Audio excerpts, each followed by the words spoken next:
Olá, o Instituto Borborema é uma associação sem fins lucrativos de Campina Grande, na Paraíba. Aqui em nosso canal do YouTube já disponibilizamos mais de 500 vídeos gratuitos entre palestras, aulas, lives e entrevistas, com alguns dos melhores professores e intelectuais do Brasil. E a nossa missão aqui no YouTube é de fato ajudar no debate público nacional, é trazer os assuntos mais relevantes com os melhores professores do Brasil. Para que a gente continue a fazer esse trabalho, nós precisamos da sua doação. Seja no nosso site, no link que está aqui na descrição, com a sua doação recorrente, ou no nosso Pix, pixborborema@gmail.com. Isso aqui não é uma propaganda para alavancar absurdamente todos os nossos recursos, mas é de fato um apelo real e verdadeiro que a gente precisa de mais doações do que a gente tem recebido hoje para manter esse nosso conteúdo gratuito aqui no canal no YouTube. Então, se você gosta do nosso trabalho, peço que você faça a sua doação de qualquer valor. Quem puder doar mais, quem puder doar menos, doa menos. O importante é ajudar para que a gente continue esse nosso trabalho. Fique agora com mais um conteúdo gratuito disponível em nosso canal.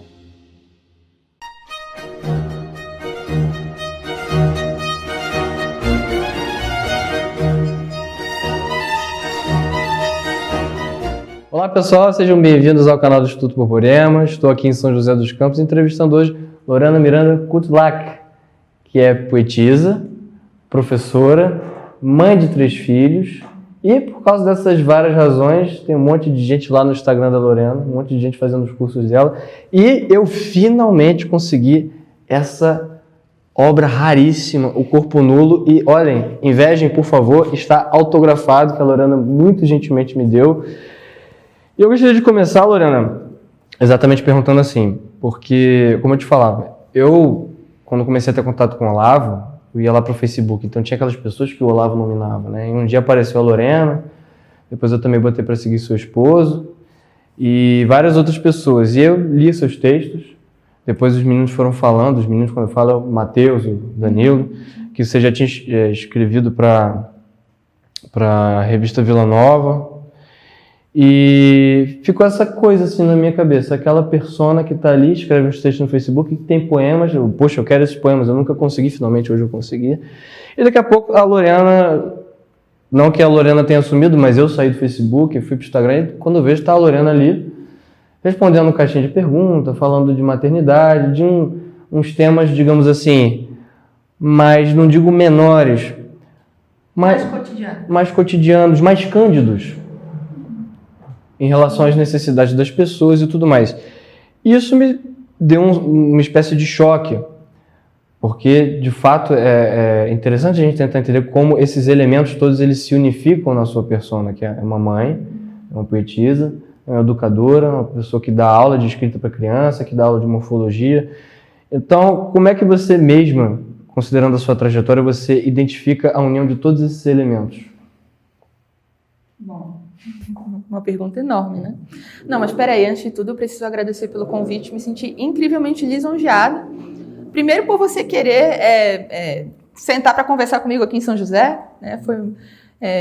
Foi muito agradável conhecer você, conversar com você, né? Assim, o Caio foi até a minha casa, a gente tomou um café, ele conheceu as minhas crianças, viu ali como é o meu ambiente doméstico, que é também meu ambiente de trabalho, e agora a gente está aqui gravando essa entrevista. Primeiro, eu não me sinto muito assim uma pessoa entrevistável, mas tudo bem, já que você está me dizendo que há interesse em eu tentar fazer aqui essa síntese para você, vamos lá. Eu não consigo responder isso aí de forma sintética, no fim das contas. O que eu posso te dizer é que esse movimento que você acompanhou de fora, né, foi um movimento da minha vida. A minha vida tomou... A minha vida deu muitas guinadas, eu já fui por caminhos muito diferentes nos últimos anos, mas eu parti da literatura, desde sempre, né? O meu lugar seguro sempre foi a literatura.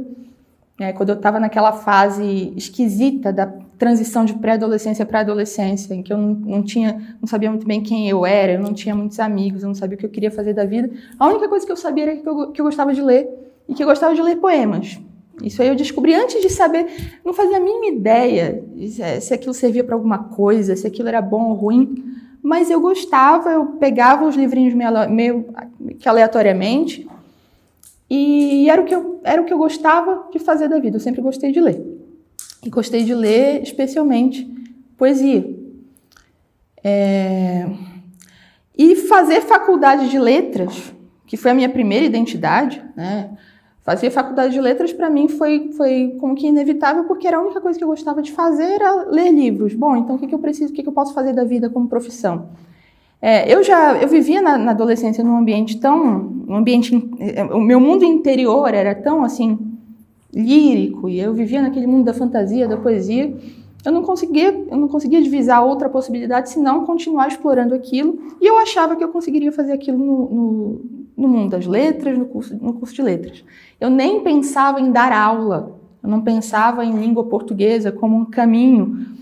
Tinha língua portuguesa na escola, mas o meu mundo com a literatura era um mundo à parte daquilo que eu vivenciava na escola, com língua portuguesa, com literatura, com vestibular. Eu realmente fui daqueles adolescentes assim, em que eu tinha o meu mundo privado e o mundo exterior era como que hostil, né? Eu tive esse movimento de me fechar por muitos anos, né, nas minhas questões interiores. Fiz faculdade de letras e eu lembro que quando eu entrei na universidade e para cursar letras eu saí da minha cidade natal, que é Belém do Pará, e vim para São Paulo. Vim cursar letras aqui em São Paulo, em 2006. Né? Eu lembro que me chocou um pouco o que se fazia dentro do curso com literatura, porque estava longe de ser culta. Eu era uma menina de 17 anos que gostava de ler. E aí eu fui ver que as aulas de literatura da faculdade, que era onde teoricamente a gente deveria se aprofundar nas coisas, era um negócio meio sensal, meio o comentador tal diz isso, o comentador tal diz aquilo. Eu não conseguia entender o que havia de errado ali, o que havia de estranho ali. Eu não conseguia dar nome ao problema, mas não era muito bem o que eu esperava. E dentro da universidade eu também tive um outro movimento de, ok, então isso aqui também ainda não é o que eu queria. E aí eu, já tendo acesso a uma excelente biblioteca dentro da própria universidade, comecei a ler mais, aprofundei as minhas leituras, mas o mundo acadêmico não me atraiu. E não tinha Olavo de Carvalho ainda na minha vida, não tinha nada disso. Só tinha uma coisa assim, peraí, eu tô aqui com o meu Fernando Pessoa, com o meu Rambo, com a minha Cecília Meirelles, e o que vocês estão fazendo aí dentro não é o que não faz muito sentido. Era uma coisa meio que realmente não tinha nada a ver com a vida. E além da biblioteca, a faculdade me deu amigos, né? Isso aí de fato foi algo muito bom de quando eu fui cursar letras. Alguns amigos que eu trago até hoje, inclusive o Falcon, que eu conheci em 2006 quando nós entramos no mesmo grupo de calouros, mas levou alguns anos para nos aproximarmos. Eu me aproximei primeiro da esposa dele. Isso foi em 2006 que nós entramos na faculdade. Em 2009 nós nos aproximamos como amigos. E levou mais tempo ainda para o Falcon deixar de ser o meu amigo e compadre e passar a ser o meu professor. E eu estou falando isso porque tem a ver com essa trajetória toda, né? Já vou falar como foi que o Falcon virou meu professor. Tem a ver com eu ter virado professora. Você também ganhou o seu Falcon interior. Ganhei meu Falcon interior também. Aí eu fiquei lá na faculdade, vi que aquele negócio ali era um pouco estranho. Quando eu já estava no quarto ano, né, eu fiz o curso em 5 anos, que eu fiz dupla habilitação português e inglês. Lá no penúltimo ano, eu conheci o Rafael, conheci a Dá, a esposa dele, conheci o Olavo. Isso foi em 2009. Embora tenha tido uma resistência grande a me aprofundar no Olavo no início, eu achava aquilo muito esquisito. Como assim, de repente, vocês estão aqui no curso? A Dá, a esposa do Falcão, fazia filosofia lá na USP também. E você está aqui fazendo filosofia na USP, você vai voltar para casa para ficar 2 horas vendo um senhor falar numa tela de computador. Como é que isso aí pode ser sério? A gente, quando ainda não teve contato com o fazer conhecimento de verdade, né, acha tudo muito estranho. E eu não gostava do que se fazia na academia, mas eu nunca tinha visto a coisa verdadeira ser feita. Mas, enfim, eu fiquei lá um tempo, né, no curso de letras, e quando eu me formei, eu tive que decidir o que eu ia fazer da vida. E eu tive uma experiência bastante frustrante com sala de aula nesse momento, que eu fui dar aula numa escola pública de São Paulo, como professora de primeiro ano, né, como assistente de professora de primeiro ano, ou seja, uma turma de alfabetização. Foi um estágio de 6 meses que eu fiz, e ali eu me senti muito impotente porque o trabalho não acontecia. As crianças não estavam sendo alfabetizadas, era tudo falso, as crianças eram maltratadas, e eu me lembro da sensação de frustração. E eu saí daquela experiência pensando, bom, sala de aula não é para mim, eu não consegui fazer muita coisa ali. A não ser uma outra criança de quem eu consegui me aproximar, mas de modo geral foi uma experiência muito frustrante. E aí eu pensei, bom, eu não vou sair agora com meu diploma de bacharel em letras, eu não vou dar aula em escola ainda, não é isso que eu quero fazer. O que eu quero fazer? Nessa época, que é 2009, eu comecei a me interessar pela obra do Dostoiévski. E comecei a ler. Quando eu comecei a ler Dostoiévski, eu fiquei anos lendo Dostoiévski, eu não parei. Li um livro depois do outro, e isso coincidiu também com voltar a pensar nas coisas espirituais, com voltar a buscar Deus, voltar a buscar um sentido. Porque por muito tempo o meu movimento foi só de negar, de me fechar. Não, essas coisas aí fora não fazem sentido. Eu vou ficar aqui com o meu mundinho, eu vou ficar aqui com a minha literatura, com essa espécie de estimulação interior que não leva a nada.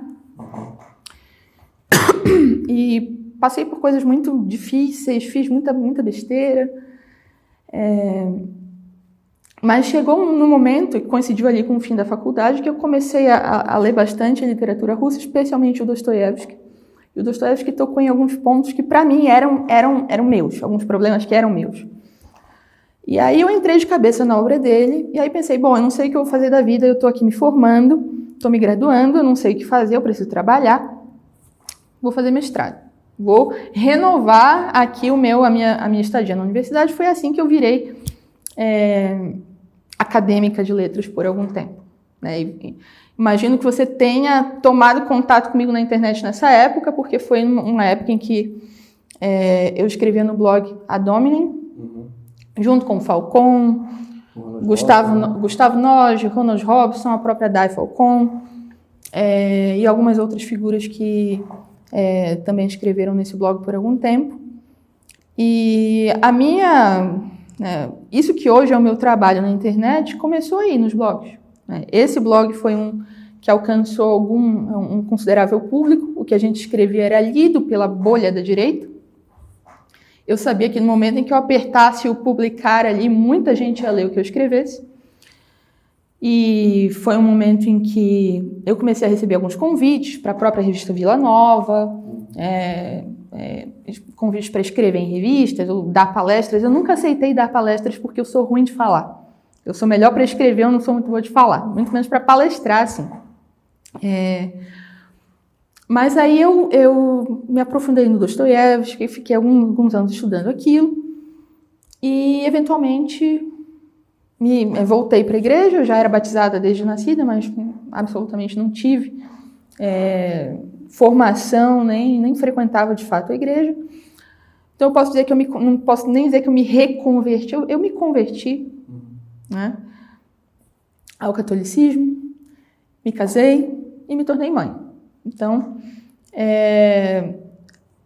aquela atuação que eu tinha ali no início, da moça que falava de literatura russa, de poesia, que escrevia aqui, que escrevia ali, tinha alguma...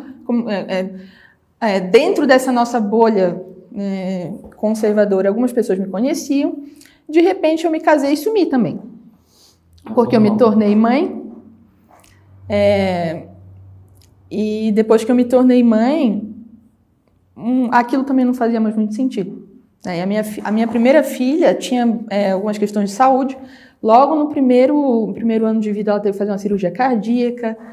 Então, eu fui sugada pela maternidade. Num sentido que inicialmente foi negativo, porque eu fiquei um pouco perdida no mundo da maternidade por algum tempo. Depois eu percebi que isso aí me salvou de muitas das minhas imaturidades. Se eu tivesse simplesmente continuado naquele caminho ali, eu vou estudar literatura, vou ficar aqui falando disso, falando daquilo. Se eu não tivesse me casado, se eu tivesse simplesmente continuado aquilo que eu estava fazendo, eu com certeza teria sido mais uma charlatã. Eu não tô dizendo que eu já me livrei deste risco 100%, mas o caminho seria inevitável. Eu me lembro de um diálogo que teve lá na mesa da cozinha do Instituto, como são todos os diálogos no Instituto, é na mesa da cozinha. Eu nunca entendi que lógica é essa que esses caras imprimiram lá e que quando eu vejo já tá fazendo parte, eu não tenho culpa. Mas eu me lembro de um diálogo que estava rolando na cozinha do Instituto entre o Joel Gracioso e o Matheus, falando exatamente dessa nova leva. Aí o Joel fez assim: particularmente, desses intelectuais aí de vocês, eu só confio em quem casa e tem filho. Aí o Matheus deu um trago assim no cigarro e fez: acaba de ter que se lascar um pouquinho, né? Aí ele fez: você entendeu tudo. Caio, eu era uma pessoa, nessa época do mestrado, do Dostoiévski, etc., eu era uma pessoa que trocava o dia pela noite. Eu sempre morei com a minha mãe, né? Só nós duas. E eu lia, escrevia, viajava, brisava, como dizem os adolescentes hoje em dia, né, durante a madrugada, dormia até meio-dia. E essa foi a minha vida até 22 anos. Eu era uma marmanja. A minha mãe sempre acreditou, minha mãe trabalhou desde muito cedo e trabalhou muito a vida inteira. E ela comprou essa ideia de que minha filha precisa estudar. Então ela me poupou de tudo. E tadinha, ela queria fazer o melhor e ela fez tudo por mim, né? Mãe solteira. Mas quando eu casei, eu era uma marmanja, eu era uma mimada, nunca tinha feito nada na vida. Tinha tido essas experiências, assim, de estar um pouco em sala de aula, de ganhar bolsa de mestrado, de escrever, de não sei o quê. Mas da vida real não sabia nada. Então Deus sabe o que faz, porque eu casei, engravidei no primeiro mês, assim, nos primeiros 15 dias de casamento. E logo no início da gestação já começou a aparecer começaram a aparecer as questões da minha filha, então a gente já foi sugado por um mundo que para mim, nossa, foi muito punk. E eu levei um tempo até me localizar naquilo ali. Mas hoje eu sei que talvez se eu tivesse, poderia até ter engravidado no primeiro mês, mas se eu tivesse engravidado de um bebê menos complicado, talvez eu ainda tivesse dado um jeito de manter muitas das minhas comodidades e mimos, né? Então, eu me tornei mãe. Quando eu me tornei mãe, eu fiquei um tempo sendo só mãe, então eu sumi da internet. O que eu fazia nessa época era publicar algumas reflexões sobre maternidade no Facebook, que também eram lidas e eram compartilhadas. Tem inclusive crônicas lá no seu Instagram dessa época, do hospital com a Maria. Isso. São crônicas muito boas, inclusive. Sim. Era o que eu fazia, foi o que eu mantive de atividade intelectual propriamente dita, porque eu não conseguia nem estudar direito nessa época. E publiquei esse livro aí, que foi um livro que, na verdade, começou a ser escrito, o miolo desse livro começou a ser escrito em 2012. E o livro foi publicado em 2015. Então, o que eu fiz durante os meus primeiros 3 anos de maternidade? Eu li alguma coisa ou outra. Na verdade, trabalhei como tradutora. Eu traduzi alguns livros, revisei algumas coisas. Então, eu trabalhava de casa, não tinha atividade na internet que eu aparecesse, escrevia uns textos aí, algumas crônicas. E aí, essa modalidade de trabalho permite que você seja notívago também, né? Aí, não, a modalidade de trabalho talvez permitisse, mas o bebê não permitia. Então nessa época o bebê já... Não, eu estou dizendo assim, nos meus primeiros 3 anos de maternidade, quando a Maria estava com 2 anos e meio, eu engravidei do meu segundo filho, né, do João Vitor. Não, na verdade, o João Vitor nasceu quando ela estava com 2 anos e meio, eu engravidei antes. Então, a maternidade já não me permitia voltar àquele modelo de vida anterior de maneira nenhuma. Eu tinha que fazer a casa rodar, as crianças precisavam ficar vivas, as crianças precisavam estar alimentadas. E eu tinha a minha necessidade de literatura, é uma necessidade minha, mas por um tempo foi muito difícil equilibrar os pratinhos. E é claro que a minha prioridade, obviamente, sempre foram as crianças e fazer aquilo ali dar certo. E eu acho que para eu concluir o arco dessa narrativa, eu preciso chegar ao ponto em que eu me tornei professora. E tem a ver com as minhas crianças também. né? Porque inicialmente a Maria nasceu, né? A Maria tem síndrome de Down. E de cara eu entendi que a Maria, eu pensei, bom, eu não vou conseguir colocar essa criança na escola. Olha como está a situação da educação no Brasil. Eu comecei a ver, entrei nos grupos, né? Grupo maternidade atípica, síndrome de Down, não sei o que, comecei a receber os relatos das mães. É criança que fica jogada, é criança que fica suja na escola, jogada, vagando, é criança que foge, é criança que corta o cabelo. Era tanto relato de abandono dessas crianças nas escolas que eu pensei, a minha filha não pisa numa escola. Ponto. Então, eu me tornei uma militante do homeschooling, sendo que a minha filha era uma bebezinha ainda, né? Então, comecei a pensar um pouco nisso, nessas questões de educação infantil. Li bastante sobre linguagem, sobre educação atípica, o que eu ia fazer com a Maria, para a Maria se desenvolver. Então, foi isso que eu fiz nesses primeiros anos. E, bom, minha filha não vai para a escola. Então, eu vou ser uma mãe homeschooler. Nasceu o segundo, não, ninguém aqui vai para a escola, a gente vai ser uma família homeschooler. Só que aí nasce o segundo filho, né? Aí o segundo filho nasce, começa a andar, e a primeira filha está lá, as coisas estão acontecendo. Eu sempre fui uma péssima dona de casa. Né? Em parte, eu não posso culpar a educação que eu tive, né? Essa coisa de ter sido poupada das coisas, mas enfim. Sempre fui uma péssima dona de casa, eu não estava dando conta da coisa, e aí uma hora a Maria estava com uns 3 anos e meio e o João Vitor estava com 1 aninho. Aí eu sentei com meu marido e falei, isso aqui não está dando certo. Essas crianças aqui, está tudo bagunçado, a gente precisa pensar em alguma coisa. E eu comecei eu mesma a pensar, né? De vez em quando, acontecem essas intuições. Me acontecem, pelo menos. Né? Então, alguma coisa em mim começou a se inquietar e eu sabia que eu precisava buscar alguma solução. E foi aí que eu pensei, bom, eu preciso colocar essas crianças na escola. Vou dar espaço. Comecei a pesquisar escolas ali ao redor. A gente morava em São Caetano do Sul na época. E não gostei de nada que eu vi. Ouvi falar numa escola em São Paulo que era boa. Que era uma escola católica, só que a mensalidade era extremamente cara. Mais cara do que... acho que a gente não conseguiria pagar nem metade, nem 1/3 da mensalidade. E aí veio a ideia de eu tentar trabalhar na escola, para conseguir estar perto das crianças e conseguir uma bolsa de estudos, e foi isso que eu fiz. Foi assim que eu me tornei professora. Eu fui trabalhar na escola... Estamos em que ano? Estamos em 2018. 2018. Aí eu fui trabalhar na mesma escola em que os meus filhos estudavam. E foi só aí que eu fui olhar para o meu compadre Falcon como professor. Porque até então, quando o Falcon lançou o Formação Literária da Criança, foi em 2015, a Maria tinha 1 ano. Quando a Maria nasceu em 2014, finalzinho de 2014. Eles ainda moravam lá, né? A Day e o Rafael ainda moravam em Santo André. Né? A época em que nós éramos bastante próximos, virávamos noite lá conversando com eles. Quando a Maria nasceu, eu me lembro de saber que o Rafael tinha lançado um curso sobre educação infantil, sobre formação literária para crianças. Mas eu me lembro, para mim, em parte porque quando a gente tem uma criança atípica, quando a gente tem uma criança especial, é tudo diferente e para mim eu pensei, isso aí não vai funcionar para minha filha.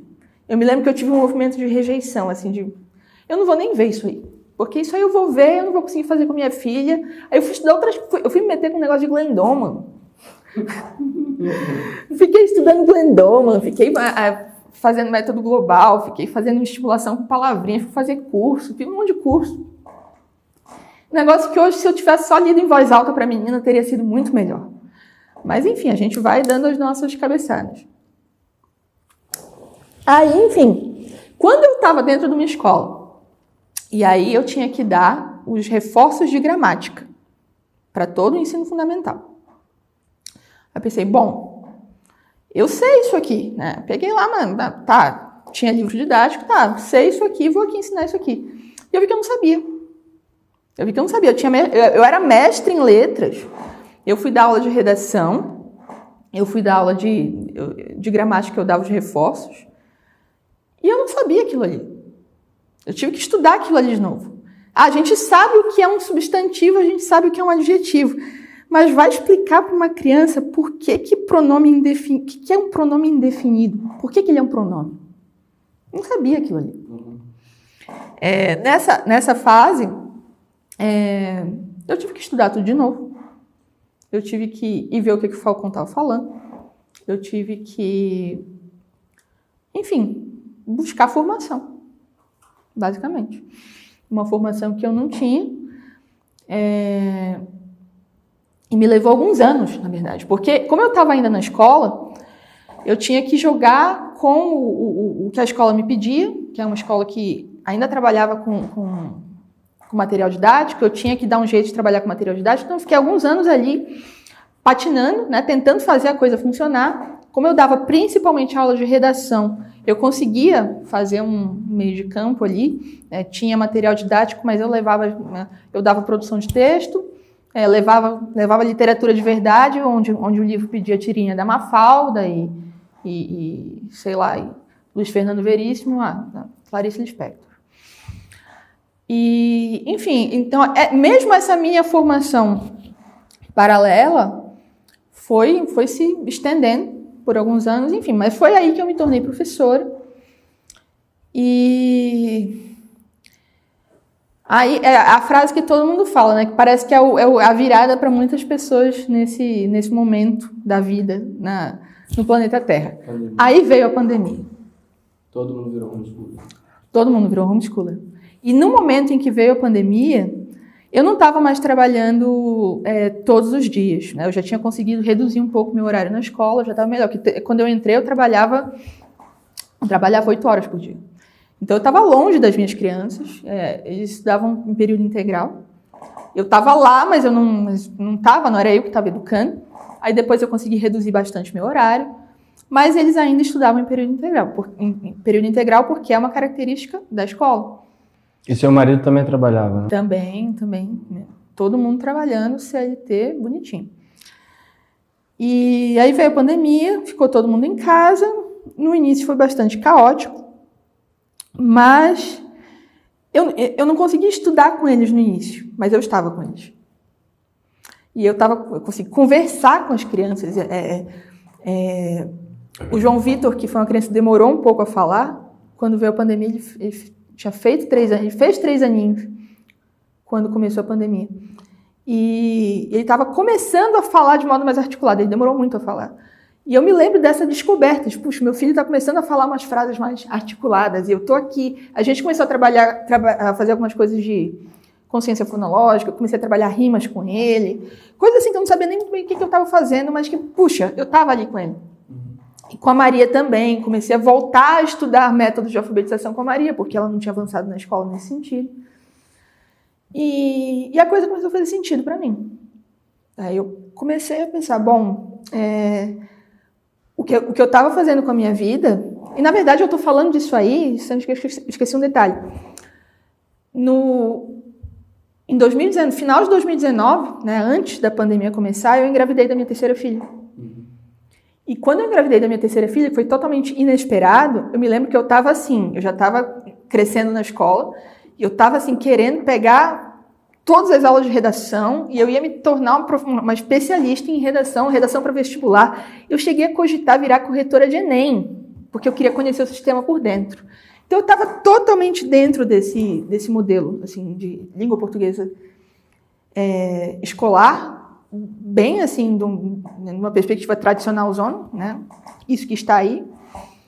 Aí eu engravidei.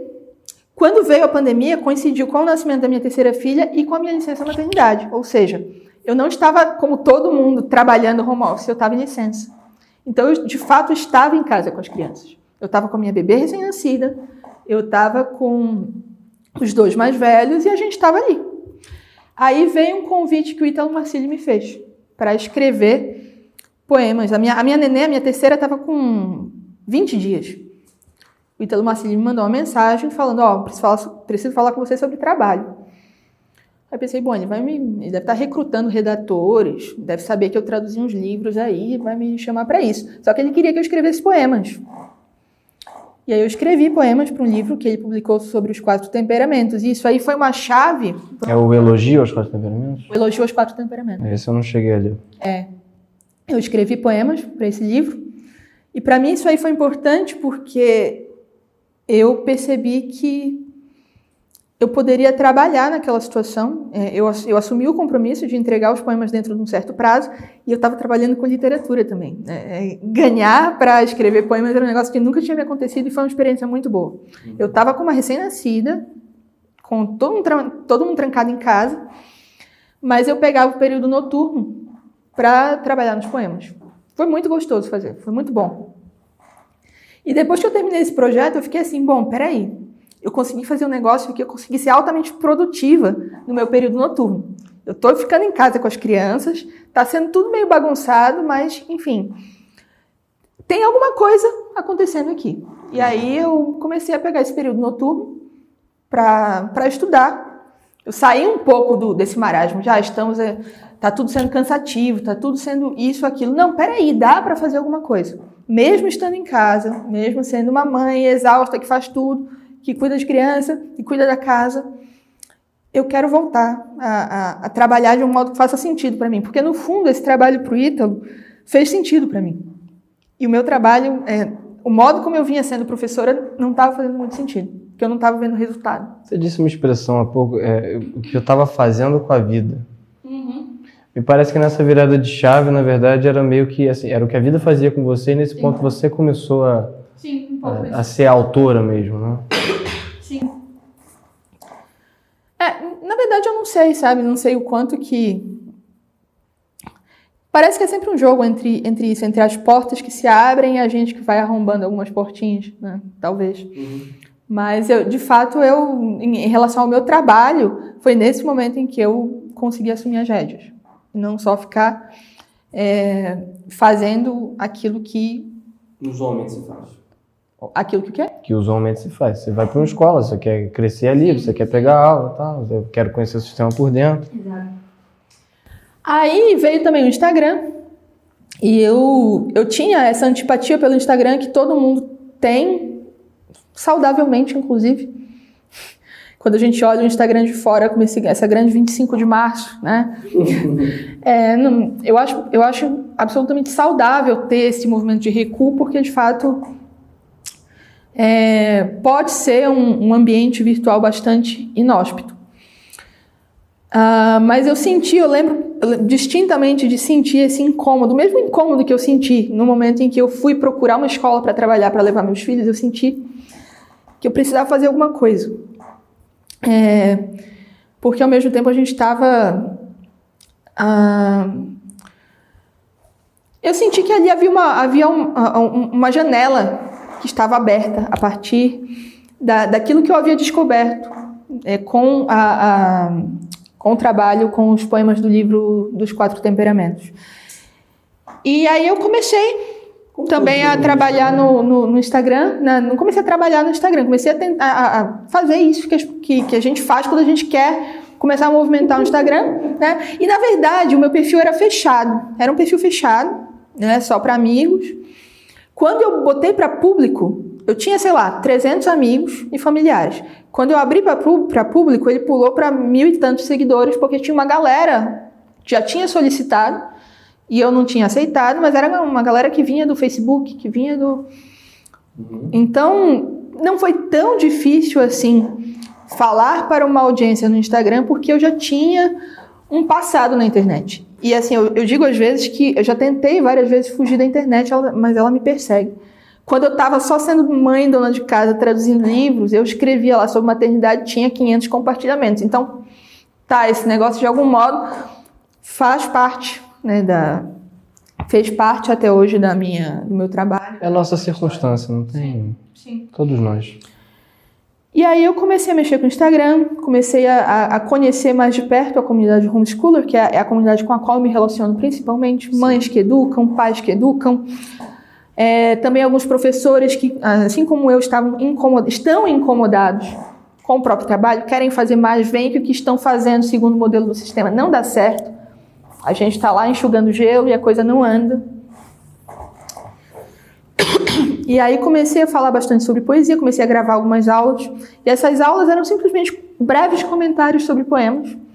E as pessoas começaram a assistir isso aí, querer mais e pedir mais, etc. E foi assim que eu comecei a ver no Instagram uma possibilidade de comunicação sincera e honesta com as pessoas. Sendo que é claro que quando a gente está ali, né, nesse ambiente que está o tempo todo pedindo, né? E o que o mercado quer, o que o mercado indica é que você interaja com esses pedidos e identifique as dores e ofereça as soluções. E isso pode ser bastante complicado se você quer ter uma vida intelectual honesta, se você quer ser honesto com você mesmo, porque as pessoas continuam pedindo, as pessoas pedem e pedem. E se você está num ponto em que você pode dar, bom, eu posso fazer isso aqui. Se eu oferecer isso aqui, as pessoas vão comprar. Sim. Então, o Instagram, para mim, eu continuo achando que é possível estar lá e fazer um excelente trabalho, porque eu conheço pessoas que fazem. O Falcão mesmo faz. O Falcão, eu tenho várias... Sim, eu tenho várias amigas, conheço pessoas que fazem um trabalho realmente sólido no Instagram. O Falcão então, é meio mestre dos magos ali. Uma hora ele aparece, sim. depois ele some, aparece. Não, na verdade, o Falcão não está exatamente no Instagram. Mas eu consigo pensar, inclusive, em pessoas que estão no Instagram fazendo a coisa de um modo mais dentro do que o mercado pede, sem estar se traindo. Sim, com certeza. Isso é possível. E eu acho, inclusive, que é de se pensar, né? Se não é o caso de os bons ocuparem esse espaço. Porque o fato é que nós estamos numa situação em que as pessoas precisam de ajuda. Sim. Se a gente for pensar em educação, se a gente for pensar em linguagem, em ensino de humanidades, não tem quem faça dentro do sistema. E as mães estão fazendo esse esforço de, tá bom, então eu não vou entregar o meu filho para a escola para ser corrompido em todos os sentidos. Inclusive na sua integridade física. Elas estão assumindo esse papel, elas estão tentando fazer esse resgate e muitas vezes elas não têm as ferramentas, elas não têm os instrumentos. Uma coisa, você certamente percebe isso que eu vou falar agora, porque afinal de contas você é uma pessoa inteligente. Mas só para ver se eu consigo perceber bem. Quando você coloca a sua narrativa, poxa, se você a olha desde fora, é interessante ver como Deus prepara as coisas. Porque assim, veja, você estava ali no Facebook escrevendo, daqui a pouco tem todo esse turvelinho da vida humana acontecendo, filho, trabalho, casamento, e você encontra dois dramas ao mesmo tempo. Tanto o drama da situação educacional quanto os dramas próprios de quem se torna mãe sem ter tido exatamente um preparo para isso, e ao mesmo tempo tem que educar os filhos, e ao mesmo tempo você é uma artista, que você tem uma vocação artística. Então, a partir do momento que você vai para o Instagram, você encontra um palco que essas coisas possam se unificar, e inclusive para pagar suas contas. Sim. Então é plenamente saudável que você faça isso. Mas uma coisa que eu gostaria de saber aí a gente vê então o papel da mãe que teve suas dificuldades, que aprendeu alguma coisa que pode ajudar. Inclusive acho que você faz isso de forma saudável, porque as suas respostas são muito boas, não tem aquele histrionismo maluco e você vê. Porque eu já tentei fazer uma página, você tem essa tentação, vem um negócio na caixinha de pergunta que não tem nada a ver, uma loucura, uma coisa que a pessoa te fala psicólogo, mas afinal de contas ela achou que era você. Ela fala com você, você se sente tentado a fazer isso. Eu não sei se eu cheguei a fazer, talvez tenha feito, mas poxa, eu preciso dar uma resposta que não só resolve o problema dessa pessoa, mas que tem ali no meio uma frase de efeito, alguma coisa que gere um enleio, um engajamento para que a pessoa compartilhe, venha mais seguidores. Você está perguntando se eu tenho essa tentação? Eu ainda vou chegar lá. Mas são duas perguntas, na verdade. A primeira, se você reconhece isso, se você tem essa tentação. E segundo, como é que a artista, porque entendemos como a professora e como a mãe recebe o Instagram, como é que a artista recebe o Instagram? Porque tem uma outra coisa que eu senti, eu não sou um artista, mas eu sei escrever um pouquinho e eu sentia também tentado a me rebaixar para ser compreendido, para que as pessoas pudessem compartilhar e tudo mais. Então, como é que você vê essa dinâmica em você, na sua relação com a internet? Bom, quanto à primeira pergunta, A tentação da comunicação agressiva é constante, porque funciona. Porque se você sobe o tom, as pessoas respondem mais, as pessoas se interessam mais. Eu acho que, para mim, eu estou o tempo todo me policiando para não errar no tom, para não me macaquear, para não me maquiar demais. Algum nível, alguma camada de maquiagem sempre tem. Porque a gente... Bom, para mim, eu digo que sempre tem, porque eu não sou uma pessoa naturalmente expansiva. Então, por exemplo, se eu gravo stories em vídeo, se eu respondo em vídeo, se eu apareço, se eu faço live, é algo que eu faço com extrema dificuldade. Para mim é um esforço muito grande e que exige que eu saia um pouco de mim, que eu saia da minha zona de conforto. Isso, para mim, também é um exercício de fortalecimento. Eu ganho musculatura também. Fazer isso que a gente pode até chamar de atuação, eu estou ali numa live, estou aparecendo, estou sendo essa mestre de cerimônias, estou aqui recebendo o público e etc. Isso em algum nível é atuação, mas eu encaro como um exercício que para mim é bom, porque eu sou extremamente tímida, eu sou extremamente desarticulada. E até, 2 anos atrás, eu provavelmente não daria essa entrevista. Porque eu sempre fui muito atrapalhada para falar. Até você viu o início dessa entrevista, a gente tentando aqui, errou, riu. Eu lembro, lá na época do blog Ad Hominem, lá em 2012, o professor Rodrigo Gugel, porque é uma das pessoas que eu mais admiro na face da Terra, ele me chamou, acho que 2 vezes seguidas, para ir lá na Paróquia Santa Generosa, em São Paulo, onde ele promovia um ciclo de palestras. Várias pessoas de maior gabarito iam para lá, ele queria que eu fosse falar sobre poesia. Eu nunca aceitei, porque eu dizia, gente, eu não consigo estar diante de uma plateia e falar. Não era uma possibilidade, não era. Então, o pessoal até brinca no Instagram, eu meio que também permiti que a brincadeira acontecesse, que eu faço live bebendo vinho. É que se eu não beber vinho, eu não consigo fazer live. Então, isso acabou virando como que uma piada do meu perfil, da minha persona. Então, tem isso aí, que pra mim virou uma espécie de exercício também, para eu me soltar, para eu conseguir me articular melhor diante das pessoas. Mas em relação à caixinha de pergunta e tudo isso, é sempre bastante sutil. Eu considero que muitas vezes eu já errei o tom no sentido de pontificar sobre a vida alheia, sabe? Às vezes as pessoas vêm com seus dramas e você...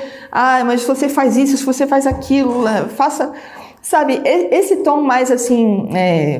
não sei se moralizante é a palavra, mas isso aí hoje eu evito. Porque, inclusive, eu reduzi drasticamente a minha frequência no Instagram com as caixinhas de pergunta. Inclusive porque eu comecei com... Nesse ano eu abri algumas turmas para práticas de produção de texto e o meu tempo acabou. O Instagram consome muito tempo. Então, escrever respostas que sejam interessantes e que sejam de algum modo úteis, isso aí consome um tempo enorme. Eu conseguia fazer isso, eu conseguia conciliar isso com cuidar dos meus filhos e quando o meu trabalho estava sendo dar aula na escola ou, gravar os meus cursos. Mas dar aula no ritmo que eu estou hoje, então, que eu dou as aulas de produção de texto, corrijo muito texto, não sobrou mais tempo. E eu aproveitei essa circunstância concreta da minha vida para também reduzir bastante o meu tempo no Instagram. E aí eu já posso fazer o gancho com a outra pergunta, né? Porque hoje eu sinto que o que eu posso fazer de melhor e de mais útil já não é tanto lá, né? Respondendo às pessoas, interagindo com as pessoas, isso tem o seu valor. E tem muita gente que faz disso, né, que utiliza essa ferramenta para fazer um bem enorme, enorme. Assim, sem tentar, dourar a pílula, qual é uma expressão melhor. Mas tem gente que utiliza as ferramentas do Instagram para ensinar, para dar aula, para responder de modo que realmente é útil para as pessoas. No meu caso, a minha artista interior começou também a pedir um pouco de espaço. E eu não acho que seja conciliável com o Instagram. Essa atividade de busca pela expressão escrita.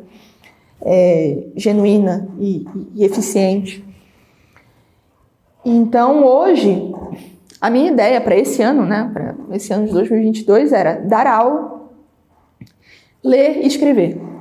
O Instagram eu mantenho, eu ainda atualizo, porque as pessoas estão lá e porque também eu gosto do público, eu gosto muito de me relacionar com as mães.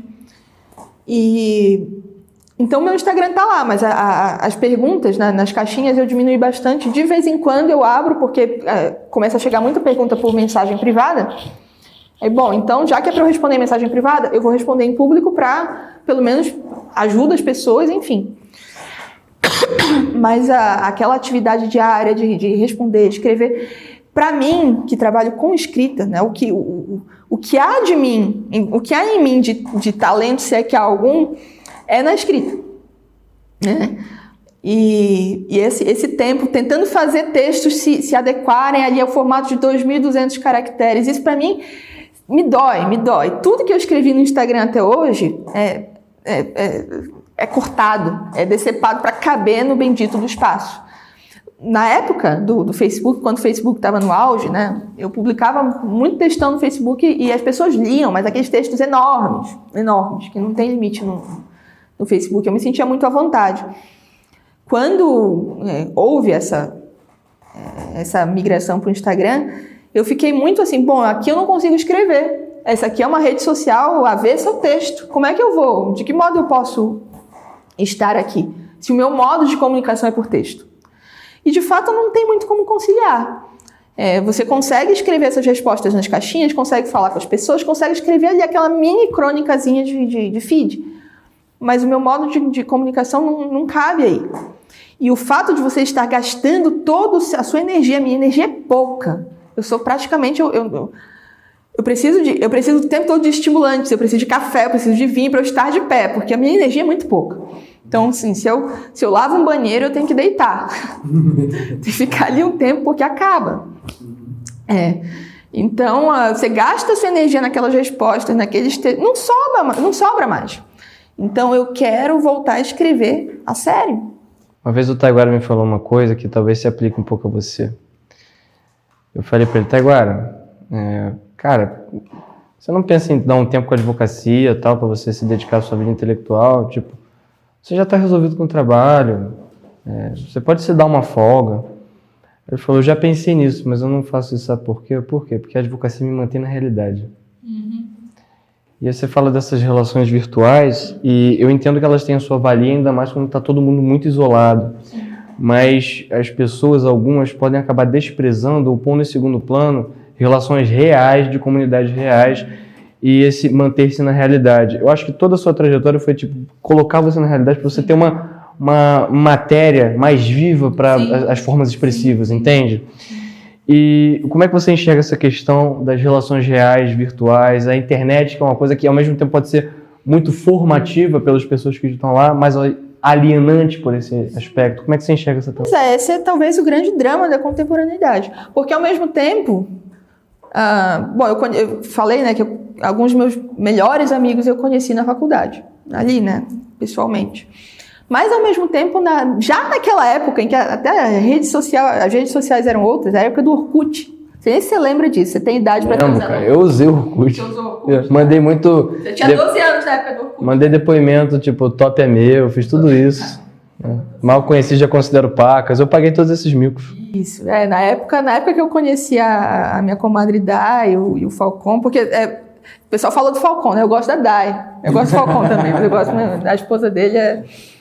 Enfim, essa é a nossa piadinha também.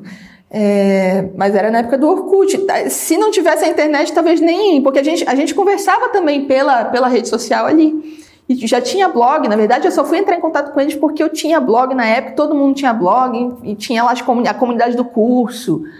E foi mais ou menos por aí. Então, a internet tem feito esse papel de ponte entre as pessoas, né? Mesmo hoje... algumas das minhas amigas mais próximas são próximas porque a internet está aí, porque a internet nos aproximou e permite que conversemos. Se não fosse a internet, estaríamos aqui, por exemplo? Exato. Então, não tem como simplesmente colocar chifrinho de demônio em tudo e dizer, não, isso aí isso é alienante, não vamos usar. Não tem como. Nós precisamos dessa ferramenta hoje. Parece que as distâncias estão... Não sei qual que é a explicação, né, que dê conta disso aí, ou se é possível a gente zerar totalmente as relações virtuais, só se vai todo mundo ali vai lá no filme da Vila, lá, vai tentar viver numa comunidade primitiva, mas ali você vai se limitar a um número de famílias. E se a gente for ver pelo exemplo do filme, o mal está ali. O mal também pode entrar nas portas de uma cidade forjada, porque está dentro de nós, enfim. Mas é claro que é um problema, porque mesmo nos encontros presenciais das amigas virtuais, a gente fica no celular, o encontro vai para a internet também. Então é bastante complicado, porque a gente fica nessa, né, de um pé aqui, um pé lá. E eu não vejo muito como desfazer isso aí. Eu acho que a gente precisa buscar modos saudáveis, principalmente dentro de casa, principalmente na presença das nossas crianças. O grande esforço de quem trabalha com internet é não ser dentro de casa o pai e a mãe com o celular na mão. Para mim, isso aí é algo que o tempo todo eu tenho que me policiar. Eu uso o celular escondido. Não, claro que eles me veem com o celular também, mas quando eu preciso usar, ou eu estou no quarto, eu me escondo atrás de parede, ou se eu tô mexendo, vem uma criança, sabe? Para mim é muito importante isso de os meus filhos não terem na cabeça a imagem de que a mãe é uma pessoa com o celular na mão, e de que a diversão é isso, porque eu lembro na escola em que eu trabalhava, de menininha assim, de sei lá, 7, 9 anos, levava um celular quebrado, e elas ficavam na hora do intervalo brincando com o celular quebrado. A brincadeira era ficar olhando lá, imitando as mães. Ali, cada menininho com o celular. O celular não funciona, não tá, mas tá ali. Esse é o modelo de adulto que eles têm. Então, as relações adultas, né, as relações entre adultos, acredito que a gente, com um pouco de bom senso, consiga temperar. Eu vejo como o principal perigo, né, dessa tendência da vida contemporânea ao virtual, essa geraçãozinha agora, que não vai ter lembrança de uma vida sem smartphone. Para eles nasceram, existe esse negócio, esse retângulo que os adultos carregam pro... Eu ainda tenho lembrança de uma vida sem telefone. Eu tenho também. Eu lembro de quando começou a internet, eu lembro de quando começou o celular... E eu tive uma infância em que a gente tinha televisão. A gente tinha a maldita da televisão, TV Globo, SBT. Eu lembro que pra mim era um acontecimento quando o telefone fixo chamava. Nossa, eu queria correr, eu queria atender, eu queria saber... Mas a gente fazia viagem de carro em que ia todo mundo, em que ia primalhada lá no banco traseiro, não tinha tela, não tinha nada disso. Essa coisa de, não, é impossível viajar de carro com criança sem tablet. Bom, então como é que a gente chegou até aqui? Porque na nossa infância não tinha isso. A gente viajava, ia para a praia, todo mundo, não tinha criança imobilizada pelo tablet. Então, para mim, a principal questão é essa. É como fazer essa nova geraçãozinha aí ter os pés na realidade. Nós, adultos, pelo menos ainda temos alguma lembrança disso e, pelo menos, aqueles que têm alguma... Então, pelo menos, estudando um pouco o assunto, porque não é muito difícil entender por que celular é ruim para criança.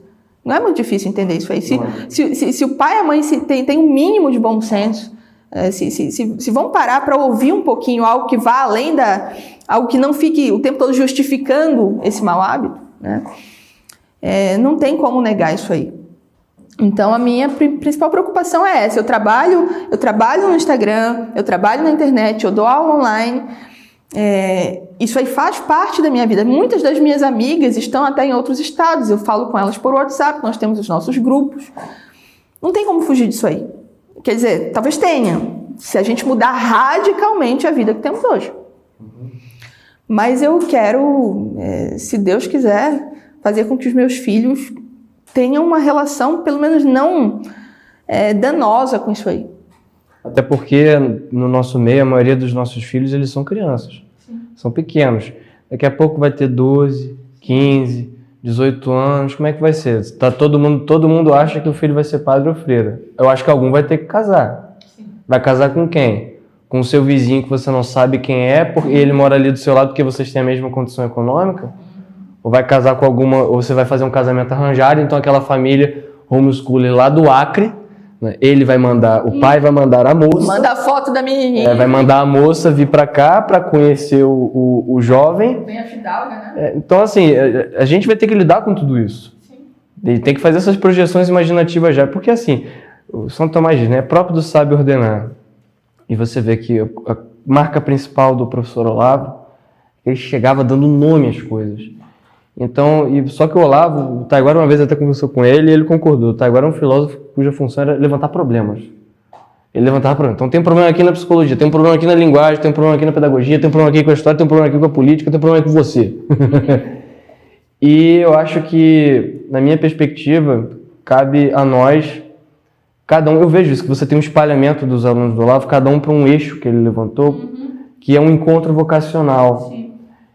Eu acho que vai cabendo a nós resolver esses problemas e não só esses problemas práticos mesmo, com o filho, como é que você apresenta um texto, como é que você ensina a rezar.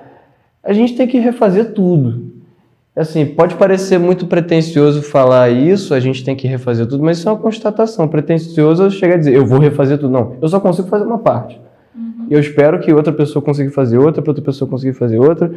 E eu não sei se você encara o seu trabalho como que nisso, mas assim, você está meio que ensinando algumas coisas para os outros, até a nível cotidiano mesmo. A gente não gosta de falar isso porque parece modesto, né? Mas, por exemplo, uma outra coisa que eu encaro como esse encontro desses eixos, e esse encontro eu quero que as pessoas visualizem isso, porque no Brasil a gente tende a olhar as pessoas pelas suas funções.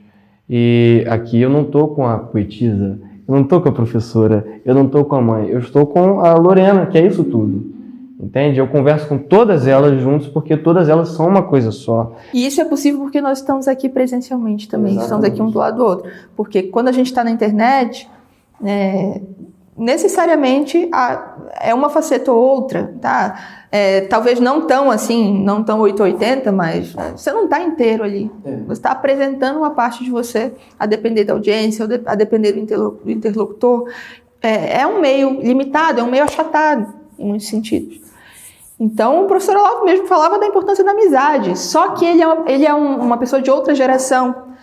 Então, a amizade para ele era isso, estarmos juntos de algum modo.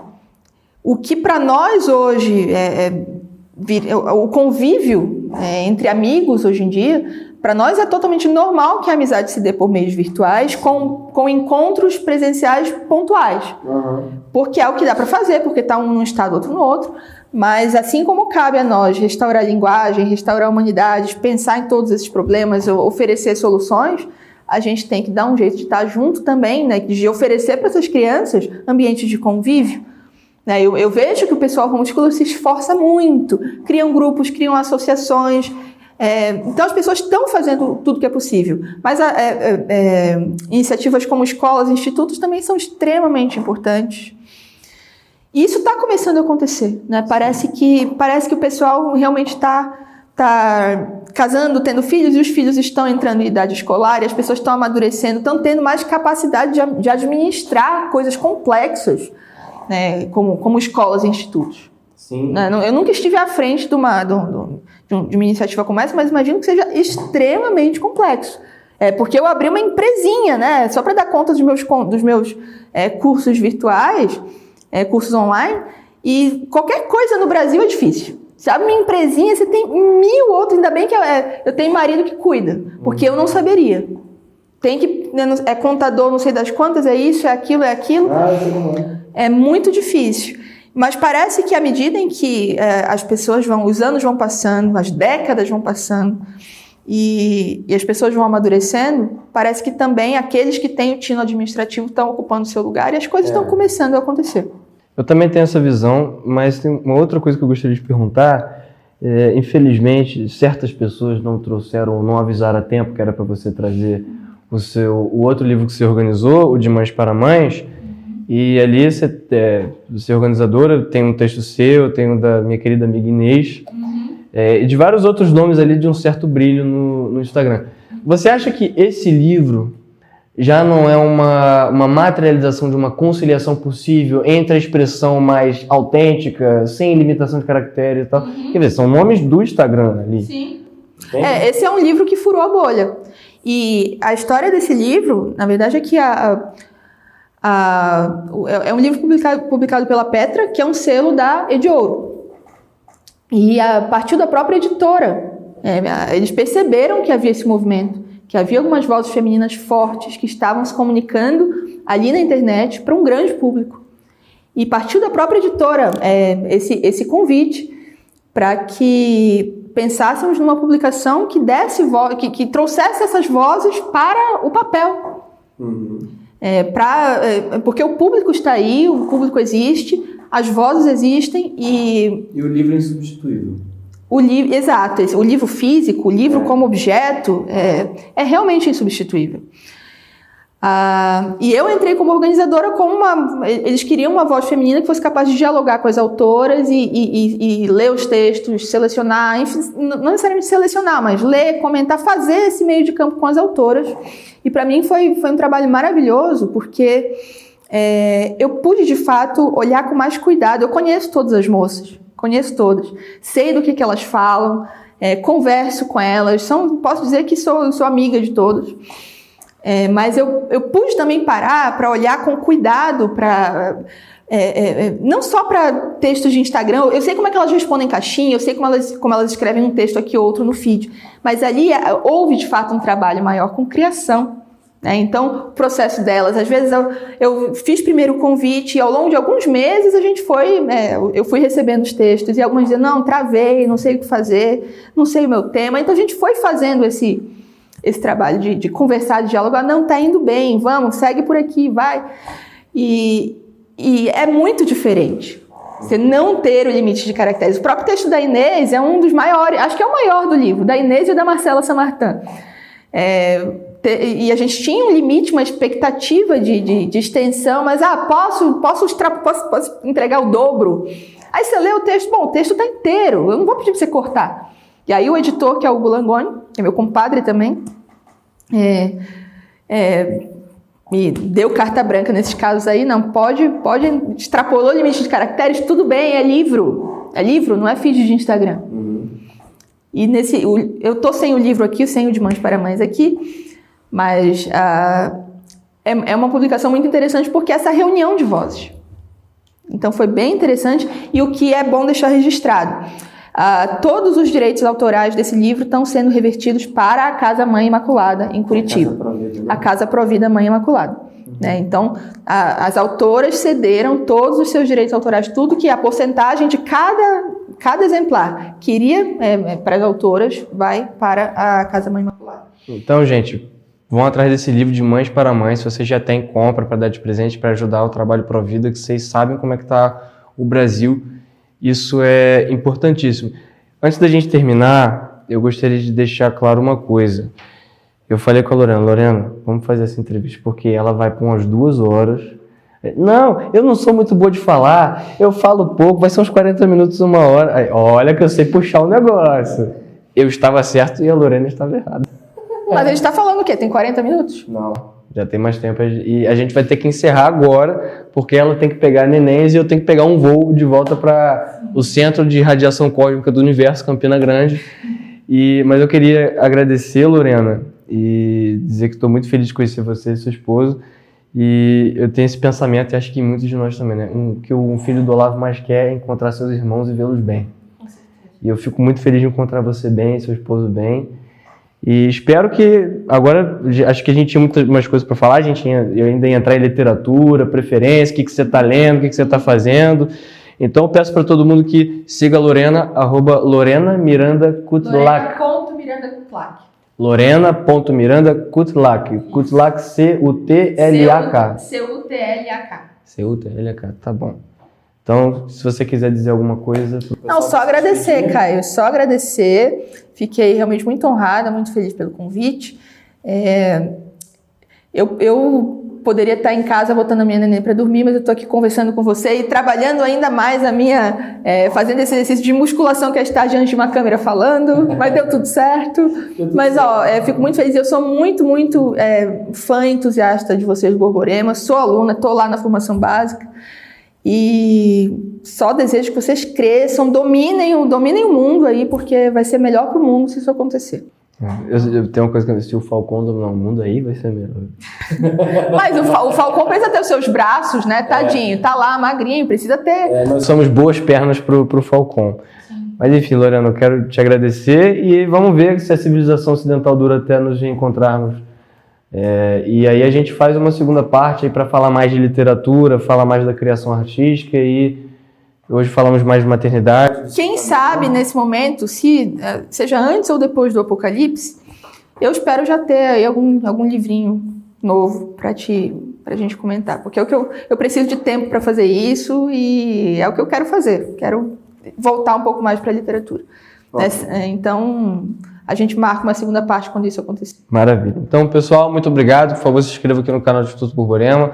Comenta aí depois para subir a relevância do vídeo. Você vê que já é uma coisa meio forçada, né? Você tem que fazer. Galera, deixa o seu like, deixa o comentário, clica no joinha, bota no badalo das notificações aí para você ficar sempre atualizado. Cara, não dá para fazer isso. Me segue lá.